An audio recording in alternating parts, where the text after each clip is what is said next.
Hesitations are one of the simplest but most deadly setups you could use at any level in basketball. We're all aware of the two basic options of either blowing by or pulling up on your defender off a hesi. And just being able to do those effectively already makes it hard for defenders to time and predict you. But now imagine adding another set of variables to the hesi, or in more straight terms, counter moves for the drive and the pull-up. The counters for the drive involve a change of direction when defenders try to cut you off. And for the pull-up, the counter move freezes defenders who try to contest or block you. Specifically, the change of direction counter moves are a Hesi Crossover or a Hesi between the legs. And for freezing defenders, it is just a shot fake Hesi. These moves can be applied effectively in transition, pick and rolls,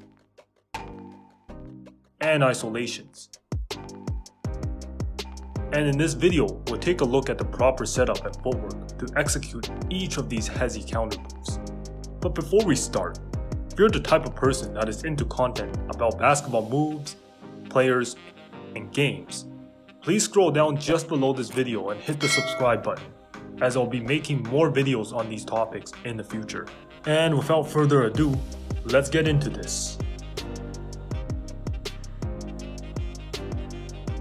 The first counter I will be covering for changing directions against your defender is the Hesi Crossover. Note that for this counter to be effective, you must have the threat of blowing by your defender off a simple hesitation move.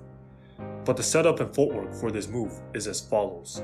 You start off with your Hesi, where you take a step forward and out of your defender's frame, with your back foot loaded, ball hanging in your hand, and torso leaning slightly forward. You would drop your back foot lower and at an angle before crossing the ball over from one hand to the other, then stepping across with your opposite foot. I will say that although this move can be effective, the ball is quite exposed for this move, which makes it prone to defenders stealing or poking the ball away from you. That is why when executing this move, you should be getting low and crossing the ball quick to your opposite hand to protect it from getting stolen. However, there is another alternative to changing directions that has the ball less exposed, which takes us to the next move. And the next move would be the Hesi between the legs. Since this move involves dribbling the ball between the legs, this keeps the ball more protected than the crossover, and defenders will have a harder time stealing the ball from you. The initial setup is the same as that of the crossover, but the difference is you'll dribble the ball between the legs across to your other hand, while simultaneously turning or angling your hips and torso to change directions. For more security and leverage against your defender, it is also important to dip low the moment you do manage to change directions, as there is a common saying, lowest player wins. And before I move on to the final counter move, please take a quick moment to hit the like button just below this video. The last and final move is one of my favorites, and it is the shot fake Hesi. The way this move is executed is as follows. Step into a simple Hesi, raise your torso slightly and look at the rim, and bring your offhand close to the ball just to sell a hesitation pull-up. A simpler way I can describe this to you is to just naturally go into a Hesi pull-up, but stop just before your hand touches the ball. It is also important to not let the ball hang too far from you, as that could make it hard to sell a Hesi pull-up.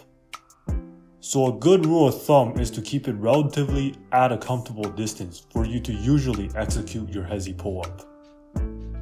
Also, be wary of your hand positioning when the ball is hanging. Make sure that your hand is on the side of the ball and not underneath it, as that results in the ref calling a carry on you. Unlike the other moves, this move isn't always effective in transition, especially if you haven't crossed the half-court line. So, it is also important to apply this move when you are within your range. But, this move does become far more effective if you have a quick and consistent Hesi pull-up jumper. And that's it for this video. If you're a hooper watching this video, go work on your game and rep out these moves that I covered.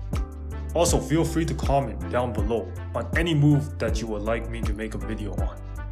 If you enjoyed this video, please also don't forget to like and subscribe, as I'll be posting more content in the future. This has been your boy DHZ. Thanks for watching and peace.